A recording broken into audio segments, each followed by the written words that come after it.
Hey guys, it's Elaine, the Ninja Life Coach, and welcome to my channel today. Today is Motivational Monday, so sit back and grab yourself a cup of coffee. We're getting ready to dive in to the 11th chapter of Mark real quick. I've been reading through the book of Mark again. I just went through it last year. Maybe it was it might have been the earlier part of this year. Anyway, I just went through the book of Mark and I decided to go through it again. Mark is a very immediate gospel. It is the gospel where things happen. Mark just gets right down to business. He doesn't give a lot of extraneous details. He just immediately Jesus did, and immediately this happened, and immediately, which I like that. That kind of appeals to me right now where I'm at in my life. But I was reading this part, and I'm going to read this to you all today so we'll know where we are at. Jesus and the disciples have come into Jerusalem, and he was going towards the temple. It was evidently a time of worship. And the chief priests, the scribes, and the elders came up to him, and they asked him, "By what authority are you doing these things, and who gave you this authority to do these things?" But Jesus answered and said to them, "I also will ask you one question, then answer me, and I will tell you by what authority I do these things. The baptism of John, was it from heaven or from men? Answer me." And they reasoned among themselves and said, "If we say from heaven, he will say, 'Why then did you not believe him?' But if we say from men," they feared the people, for all counted John to have been a prophet indeed. So they answered and said to Jesus, "We do not know." Then Jesus answered and said to them, "Neither will I tell you by what authority I do these things." Now, I have often wondered why Jesus answered people the way he did sometimes. Sometimes when you just casually read through the Bible, it's hard to understand why Jesus said some of the things he did, because some of the things he said were pretty doggone hard, difficult sayings to process. But I don't think Jesus was being difficult right here in this instance. Now, this is just my opinion. This is one woman's interpretation of this. But I do know from studying extra biblical text and studying other literature of the time and studying a little bit about the teaching style of rabbis, is they often ask their students a question. And then the students would discuss amongst themselves, and then they would present the answer to the rabbi.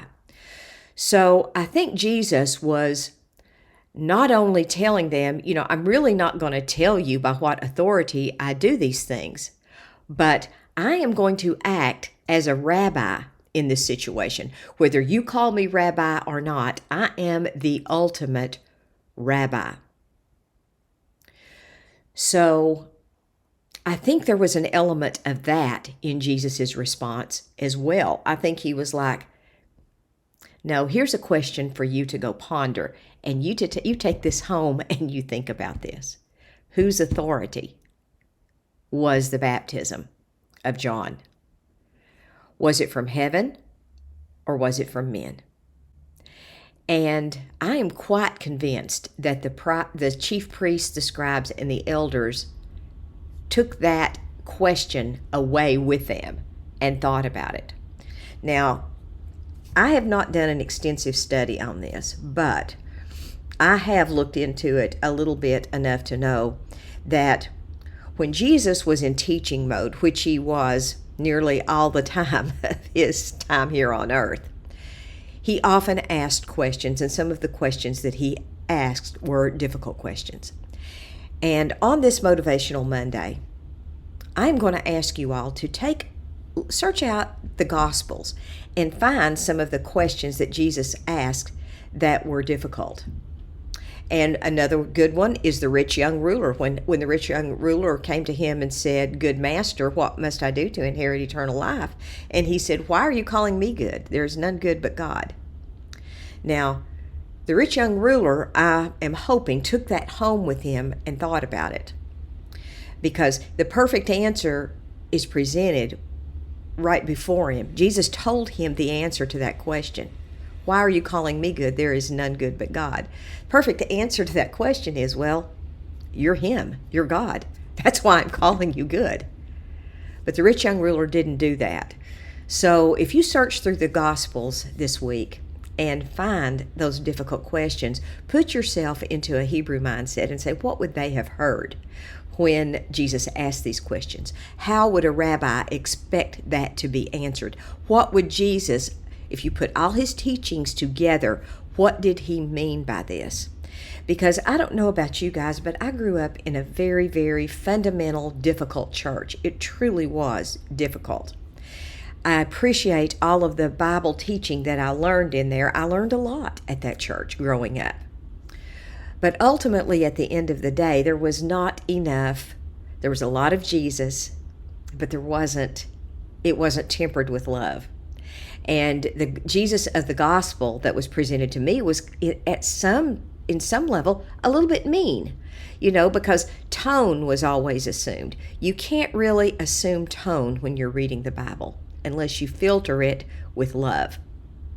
I have no doubt that Jesus was very stern when he overturned the tables in the temple. I am sure he was very stern and strict about that. But he was doing it in love because they had turned his Father's house into a den of thieves. His words, not mine. So read through the Bible this week, read through the Gospels, and pick out those little things that stand out to you like that. And write them down. Make a note about them. Because that's what I do sometimes. If I've got something really bothering me, I will think about it and I will write it down. And I'm going to encourage you to do that this week. If you have questions about anything, I'll be glad to, if you want to comment here, I'll be glad to research it and do a video about it. If you have anything you'd like for me to talk about on my Motivational Mondays, I would be more than happy to talk about that.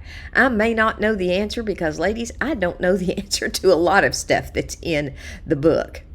But, I will give it a good old college try.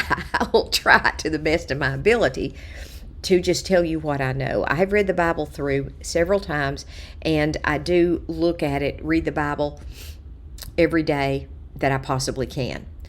And I try to take time every day to thank God for what he has given me, for my life, for my home, for even the little things down to my dog, my socks, because it's all his, at his command, to give or take away. And I'm very grateful for everything I have. Guys, I hope you all have a wonderful day. God bless you all. I love you guys with all my heart. Maranatha, folks. May the Lord be with you. Bye-bye.